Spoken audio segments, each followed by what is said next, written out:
갑질이나 착취가 계속될 수밖에 없다라는 걸 SK 사례는 보여준다고. 정영진 부회장이 말하고 있는 좋은 일자리는 거짓입니다. 건설노동자는 3등의 착취를 당하고 있다고 생각합니다. 중문 부회장이 이제 900억을 받아가는 과연 얼마나 큰 차이가 있는 거냐.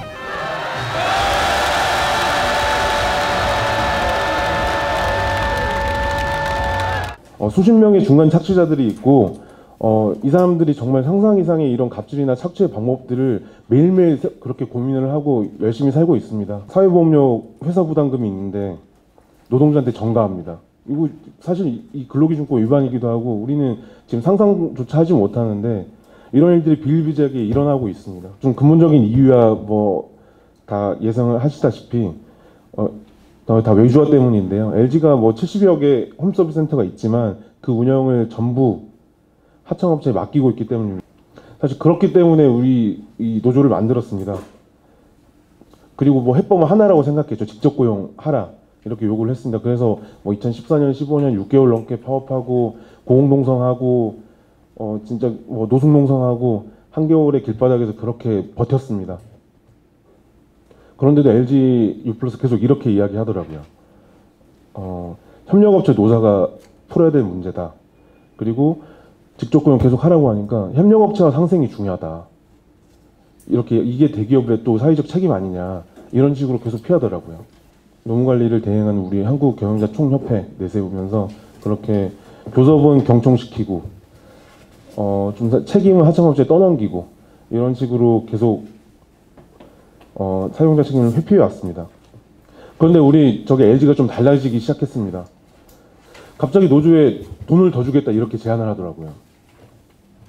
갑자기 뭐 노조가 더 만들어지고 정권도 교체됐고 그리고 지금 이 경영권 승계도 이루어지고 있고 뭐 인수합병도 해야 되고 재허가 심사도 있고 뭐 이런 상황들이 복합적으로 작용한 걸로 보이는데 저희가 직접 고용 사용 뭐 올해 박터지게 한번 해보겠다. 사실 노조 입장에서는 지금 시기야말로 직접 고용 투쟁할 수 있는 가장 좋은 시기다. 거의 유일한 시기다. 가장 적기다. 호기이다. 이렇게 판단을 하고 직고용 투쟁하려고 하는데 갑자기 이 투쟁이 좀 두려웠나 보죠. 재벌의 사회적 책임이 좀 강조되는 이 시기에서 직접 고용 정규직화 하고 있는 시기에서 LG U+ LG그룹에서 이런 노사분규가 일어났다라는 게 좀 부담스러웠나 봅니다. 그래서 돈을 더 주겠다고 나섰습니다. 결정적으로 LG가 이렇게 이야기를 하더라고요. 뭐 많은 걸 해결할 수 있다 이렇게 제안한 것들이 원하청 노조가 3자협의체 구성하자. 그리고 분기별로 개최하자.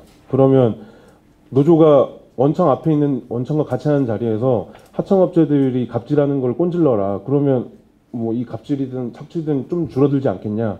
이런 식으로 이야기하고 있고 원청이 고용안정협약 체결해주면 되냐. 그럼 고용안정 되지 않겠냐. 이런 걸 통해서 여론 지지 받고 사회적 명분으로 이런 압박들을 극복해보자. 라는 목적으로 의도로 파악이 되고 있습니다. 그리고 궁극적으로는 민주노조를 좀 포섭하고 관리해보자 라는 걸로 보입니다.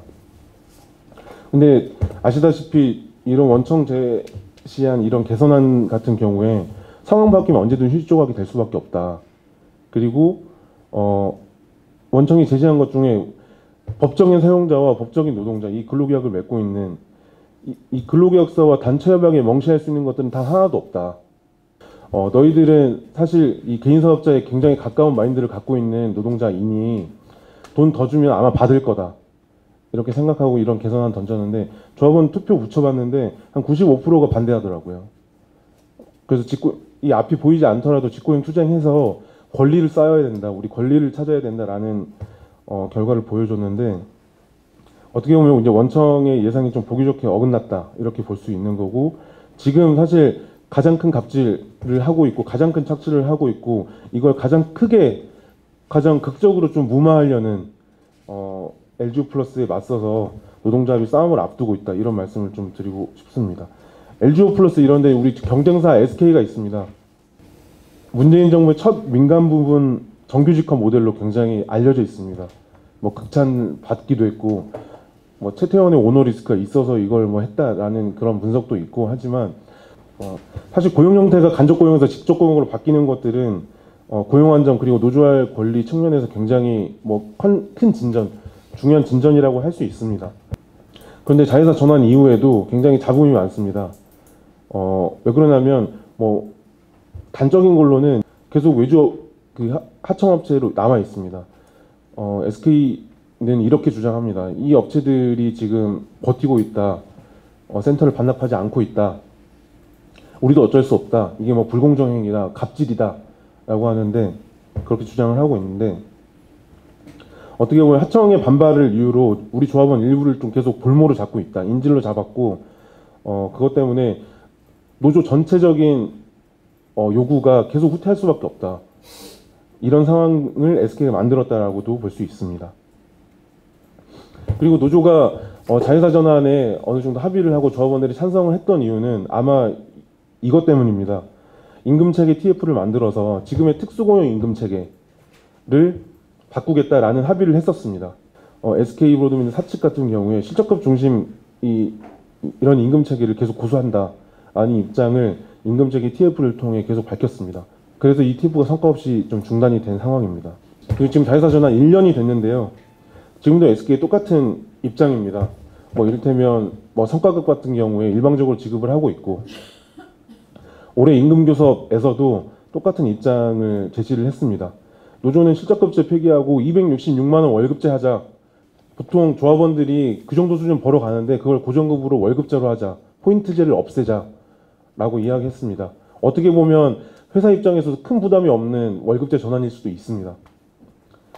하지만 SK는 계속 실적급제를 유지해야 된다라고 이야기하더라고요. 우리 조합원들 지금 이걸 이제 무늬만 정규직으로 보고 있습니다. 그런 사례들 또 있습니다. 52시간 규제 아마 다 우리 민주노총 사업장에서도 큰 이슈일 텐데요. 그런데 노사협의회 통해서 노동자를 쪼개는 방식으로 탄력근로제, 이제 유연근무제를 도입하려고 하고 있습니다. 요일과 출퇴근 시간을 조정을 하면서 이런 제도들을 일방적으로 도입하려고 하다가 지금 뭐 15년을 하고 있지만 대폭 축소된 상황입니다. 노조 반대와 투쟁으로 지금 멈춰 있는 대폭 축소된 상황입니다. 이 밖에도 뭐 집중근무 시간제 같은 것들을 하려고 하고 있고, 선택적 시간 근로제 하려고 하고 있고, 이거는 SK 그룹 차원에서 나온 안으로 확인이 되고 있습니다. 노무관리 강도를 높이고 노조할 권리를 박탈하겠죠. 노동적 총회하려고 하면, 지회 모임 하려고 하면 어느 시간에도 할 수가 없습니다. 사실 자회사 전환 이후에도 우리 노동자들, 조합원들의 노동 조건이 바뀌지 않았다라는 것들을 확인을 할 수 있었던 그런 1년입니다. 이 노동자들의 권리를 중심으로 고용 형태를 변화하고 노동 조건을 바꾸지 않는 한 이런 갑질이나 착취가 계속될 수밖에 없다라는 걸 LG 그리고 SK 사례는 보여준다고 생각합니다. 사실 원하청 공동투쟁으로 원하청 노조가 같이 비정규직, 정규직 하는 방법밖에 없다라는 그것밖에 없는 것 같습니다. 이런 식으로 같이 연대하고 같이 투쟁을 하고 정규직 노조가 비정규직을 조직하고 비정규직이 정규직 조직하고, 사실 이런 조직화 방안이나 이런 조직화 전략 그리고 이런 조직 문화 많이 사실 이 방송통신업계 비정규직 문제를 해결할 수 있는 거의 유일한 방안이 아닌가라는 지금 판단을 하고 있고, 그럼 총연맹 수준에서 전체 산별 수준에서 계속 노조의 권리를 만들어내고 비정규직 노동자들이 노조의 권리를 통해서 노동조합을 통해서 민주노조를 통해서 노동권을 스스로 좀 쟁취를 하고 강화해 나갈 수 있는 방법밖에 사실 없을 것 같습니다.